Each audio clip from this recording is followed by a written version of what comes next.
Seniki bo'lgan seni topadi. Erkinlik emas, itoatkorlik tanlandi. O'zgachalik emas, boshqalar kabi bo'lish ma'qullandi. Qarshi bo'lmasangiz odamlar yoningizga keladi. Ayfer Tunch. Amantes sunt amentes. Oshiqlar telbadir.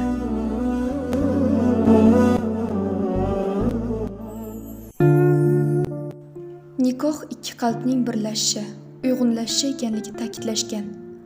Ammo bu qalblarning fe'l-atvori, tabiati, dunyoqarashi turlicha, o'zgacha bo'lsa-chi? Bu go'yoki yog' va suvni aralashtirishga o'xshaydi. Ular osonlikcha birlashmaydi. Biroq, shu bilan birga, bunday insonlar tabiatdagi bu qarama-qarshiliklar yoki nomutanosibliklar oilani yanada zavqli, yanada qoniqarli qiyofaga kiritishi mumkin. Bir xil o'ylaydigan, bir xil tabiatga ega bo'lgan ikki insondan tashkil topgan oilani tasavvur qilib ko'ring. Tasavvur qilingki, ularning ikkalasi ham sokin tabiatli va muloqot qilishdan, odamlar orasida bo'lishdan, ijtimoiylashishdan ko'ra yolg'izlikni afzal ko'radi. Garchi tashqaridan qaraganda bu juftlik bir-biriga juda mos keladigandek tuyulsa-da, lekin o'zaro munosabatlarda muvozanatning yo'qolishiga ham olib kelishi mumkin. Chunki shunday vaziyatlar bo'ladiki, tomonlardan biri bo'sh sokinlikka va yolg'izlikka muhtoj bo'lib qoladi. Ikkinchi tomon esa hamdardlik, yaqinlik va o'zaro suhbatga ehtiyoj sezishi mumkin. Bunday hollarda har xil tabiatga ega bo'lish ijobiy ta'sir ko'rsatishi, oradagi g'amlikni yo'qotishi va hayotga shirin ta'm beradigan ne'matga aylanishi mumkin. Ekstrovert tomon o'zaro oilaviy munosabatlarga ijobiy energiya va zavqli his-hayajonni olib keladi. Introvert tomon esa o'zaro oilaviy munosabatlarni juda ehtiyoj sezilgan xotirjamlik va sokinlik bilan ta'minlay oladi. O'zaro oilaviy munosabatlar tomonlari har xil tabiatga ega bo'lishi turli nuqtai nazarga, har xil dunyoqarashga ega ekanligini anglatadi. Bir tomon ko'proq oqilona va mantiqiy fikrlasa, ikkinchi tomon ko'proq hissiyotchan bo'lishi mumkin. Ushbu xilma-xillik o'zgachalik va farqlar muammolarni hal qilishda, qaror qabul qilishda va olingan qarorlarni amalga oshirishda yanada manfaatli, ijobiy birdamlikni ta'minlaydi. Turli xil tabiatli va dunyoqarashi farqli insonlar o'zaro munosabatlarga yangi g'oyalar va yangi fikrlar kiritishi, hal qilishning iloji yo'qdek ko'ringan muammolarga ijobiy yechimlar taklif qilishi mumkin. O'zaro oilaviy munosabatlar tomonlarning har xil tabiatga va dunyoqarashga ega bo'lishi tabiiyki bir qancha qiyinchiliklarga, muammolarga, nizolarga, kelishmovchiliklarga ham olib kelishi mumkin. Tomonlarning o'zaro muloqot uslublaridagi qarama-qarshiliklar yoki tushkunlik bilan kurashish uchun turlicha yondashishlar tufayli orada nizolar, tushunmovchiliklar yoki ko'ngilsizliklar paydo bo'lishi mumkin.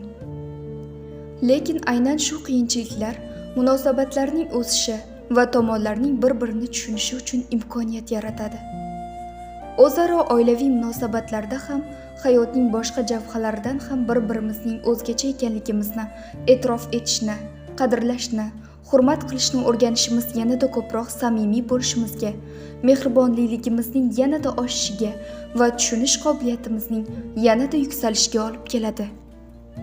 Demakki, odamlarning o'zaro munosabatini, ayniqsa o'zaro oilaviy munosabatlarni yanada mustahkam, barqaror va bardavom qiladigan omil har xil tabiatga, har xil dunyoqarashga ega bo'lgan insonlarning birdamligi, uyg'unligi ekan.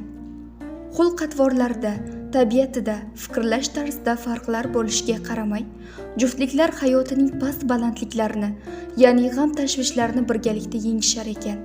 Shu bilan birga bir-birlarini bekam ko'z tushunishni va qo'llab-quvvatlashni ham o'rganadilar.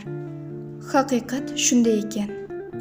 O'zaro oilaviy munosabatlardagi tomonlar bir-birining turlicha tabiatini qabul qilishi, o'zaro munosabatlarni yanada mustahkam va yanada zavqli, yanada barqaror, yanada bardavom qiladi. O'zaro munosabatlar haqida gapirar ekanmiz, demak, milliardlab odamlar va milliardlab turli xil xatti-harakatlar haqida so'z yuritayotgan bo'lamiz.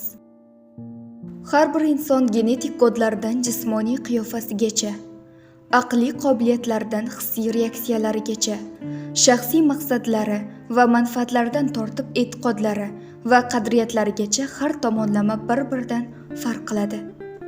Haqiqat shunday ekan, hech bir munosabat bir necha qoidalarga mos keladigan darajada o'lchovli, bir xil tosh tarozili bo'lishi mumkin emas. Shunday emasmi?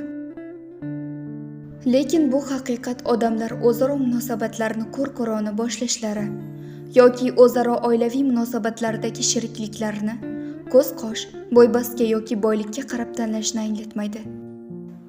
Ong idrokka, sinovga, mushohadaga va tajribaga asoslanmay, faqat hissiyotga tayanib, hozirsizlik boshlangan munosabatlarning barqaror va bardavom bo'lishini kutish tentaklikdan boshqa narsa emas.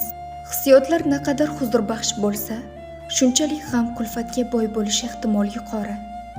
Bunday munosabatlarning o'z yo'lida ketish imkoniyati juda past.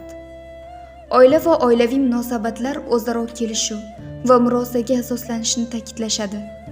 Ammo kelishuv va murosaning juftliklarning ko'pincha bir-birini uyquda bo'g'ib o'ldirish istagini ham o'z ichiga olishni aytmaydilar. Masalan, menga tanish bo'lgan bir juftlikni olaylik. Bu juftlik o'zgarishni qancha istasalar ham, lekin aslo o'zgarmaydiganlar toifasidandir.